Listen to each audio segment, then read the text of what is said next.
전 참고로 연준이 2% 인플레 잡기도 전에 또다시 금융위기 터지면 그때는 연준도 금리 인하 쉽게 못하고 강력한 디플레이션 온다고 예상 중.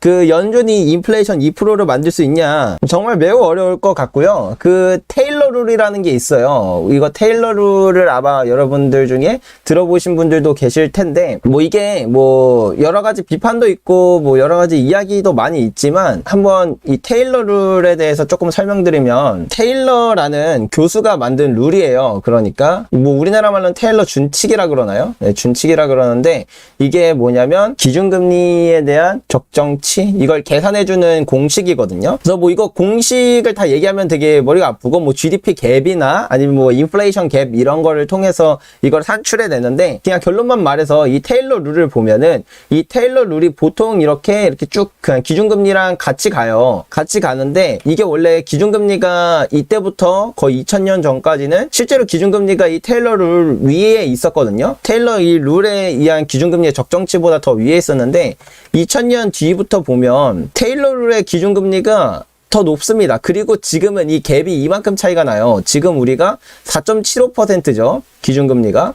근데 테일러 룰에 의한 그 기준금리의 적정치는 10.2%예요. 일단 이거 자체가 이걸 맞춰야 안정적인 인플레이션 수치로 돌아갈 수가 있다는 건데, 그러면 아직도 몇 프로야? 거의 6%? 그냥 적게 잡아도 5% 이상 지금까지 올린 것만큼 더 올려야 된다는 소리잖아요. 이게 일단 거의 말이 안 된다. 자, 그래서 이것부터가 그 연준이 인플레이션을 잡는다라는 게 정말 거의 불가능한 첫 번째 이유고요.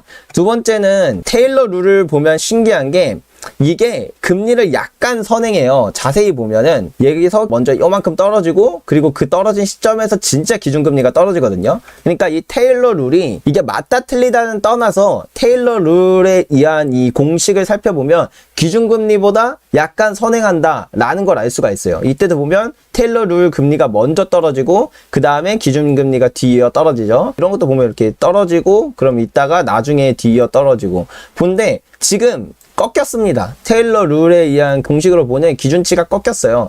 그러니까 진짜 실제로 기준금리를 여기까지 어차피 올릴 게 아니라면, 그러면 기준금리는 얘가 먼저 꺾였으니까 바로 곧 이어서 이제 금리 인하를 할 가능성까지도 보여주고 있다는 거죠. 그리고 테일러 룰에 의한 그 기준금리가 꺾였다는 건 다른 쪽으로 얘기를 하자면, 사실 이런 경기 침체에 대한 것을 많이 암시하는 것도 있어요. 그만큼 경기 체력이 약해졌다는 걸 뜻하기도 하니까. 그래서 이야기하고자 하는 건, 이 테일러 준칙에 의한 거를 생각해 봤을 때 인플레를 잡는 건 거의 불가능하다. 그리고 두 번째는 기준금리는 지금이 고점이다. 고점을 넘어서 앞으로 금리 인하한다. 기준금리 인하가 곧 일어날 수 있다 라는 거를 이제, 왜냐면 얘가 먼저 선행하는 모습을 계속 보여줬는데 이번 선행해서 이렇게 꺾였으니까, 이런 거를 보면서 얼추 지금이 어떤 시기인지를 우리가 좀 이해할 수 있는, 그런 부분도 있는 것 같아요. 강력한 신용 파괴가 일어난다, 곧.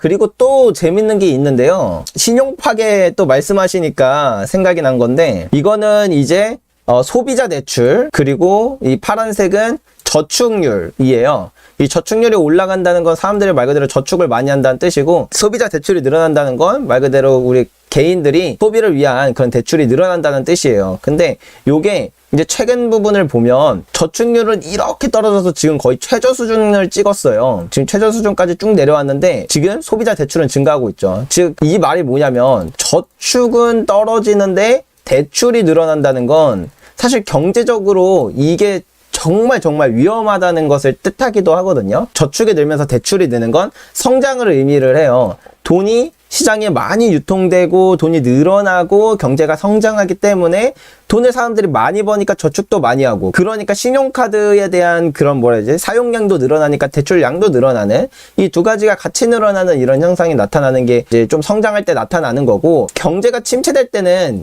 이 둘 다 줄어요. 대출도 줄고 저축도 줄는데, 근데 진짜 위험한 거는 저축은 주는데 대출이 늘어난다는 건 뭘 의미하냐면, 호황에서 불황으로 바뀌는 그 시점에서 이렇게 되거든요. 그러니까 그동안 내가 갖고 있었던 저축을 지금 야금야금 다 써가지고 거의 다 떨어져가지고 이제 먹고 살아야 되니까, 근데 그렇다고 먹고 살아야 되는데 저축된 건 없어요. 그러면 이제 대출을 받아서 살아야겠죠? 왜냐면 안 먹고 죽을 수는 없으니까.